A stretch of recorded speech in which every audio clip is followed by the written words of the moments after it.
My colleague Alyssa said, never doubt that a small group of thoughtful, committed citizens can change the world. What a powerful quote. And the good news is, we aren't just a small group. There may be a few dozens, maybe a few hundreds of us here today. But at the end of the day, people all across the province are concerned about this issue. Taxpayers across Ontario, across the whole country, in every single province, are frustrated by this blatant abuse of our tax dollars. As a matter of fact, the idea of defunding abortion, to a certain degree, if not completely, is more popular than any of the 3 political parties who are in that building today. A recent Agnes Reid poll said that 51% of Ontarians oppose the status quo. 51%. We are the majority. We are the majority.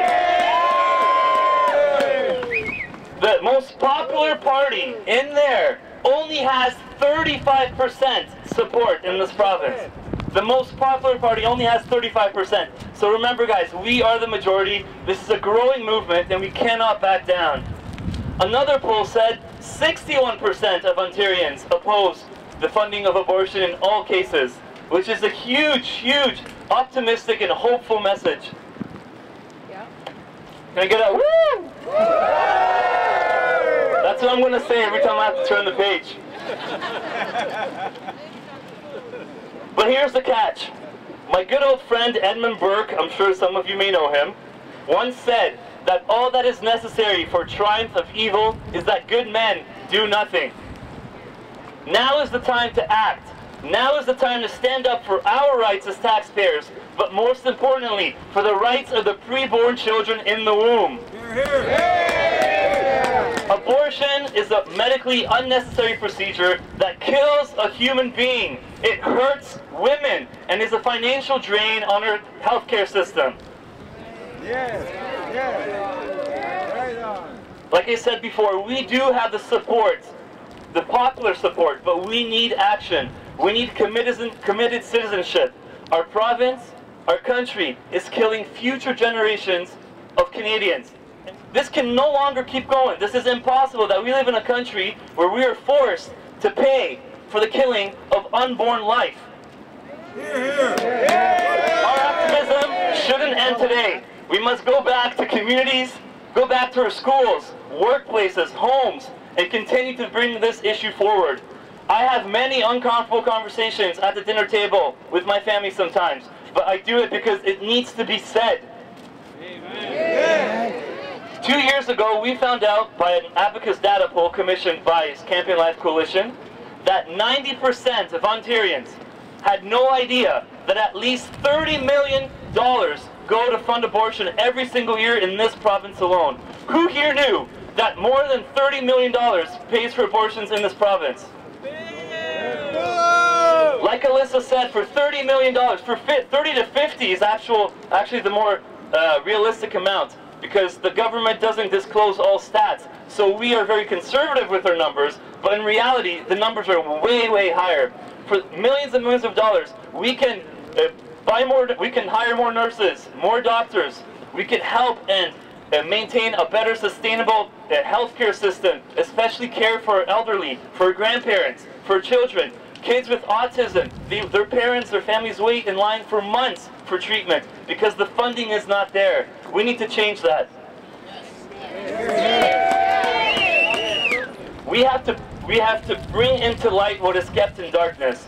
Our government tries to hide stats and information from us because they know that if Ontarians were to find out that $30 to $50 million of their money goes to pay for killing innocent life, they would revolt.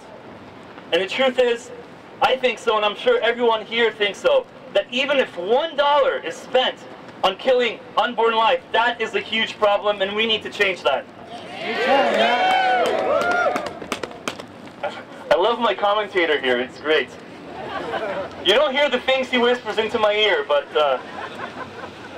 look what's happening south of the border.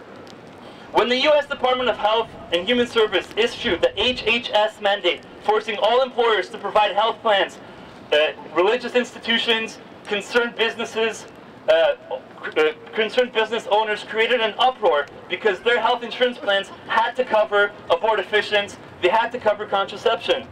and they created a massive uproar. It's still in the media today, and legal cases are popping up all across the country in the States because people are fighting back against this tyranny. We have to do the same here in Ontario. The truth is, there are good men and women in government. MPP Dixon was here just a few minutes ago. He accepted his petitions for his riding, and he's one of those good men who's not ashamed to promote the pro-life cause. But the point is, we need more good men and women. But to do that, we need you. All of us here today, we have to go to our constituency offices, set up meetings with our MPPs, encourage them, educate them, vote in pro-life members of parliament. Every time when there's a, what's the meeting called? A nomination meeting, thank you, see, this is why I need them. Every time there are nomination meetings in your city, make sure you push for pro-life candidates who will win nomination, and then in the end they can win a seat in there. Here, here. Yeah. I'm going to finish up, but before I continue, I have to say, you guys are an incredible inspiration to come out here today. It's like -10, it's snowing, it's blizzard weather, and we're all here today. And this is a huge sign. Defund! Defund! Defund! Defund! Defund! Louder! Defund! Defund! Defund! Defund! Defund! Defund! Defund! Defund! Defund! Defund! Defund! Defund! Defund! Defund! Often politicians tell us, you know, I understand where you're coming from, but I need to see this really happen. I need to see people be passionate about this issue. I need to hear and see that people are actually upset about this. We need to show them every single day, and it starts today, but please, it cannot end at this rally. This must continue for the rest of our lives. Hopefully it won't take that long, but we need to defund abortion. Thank you.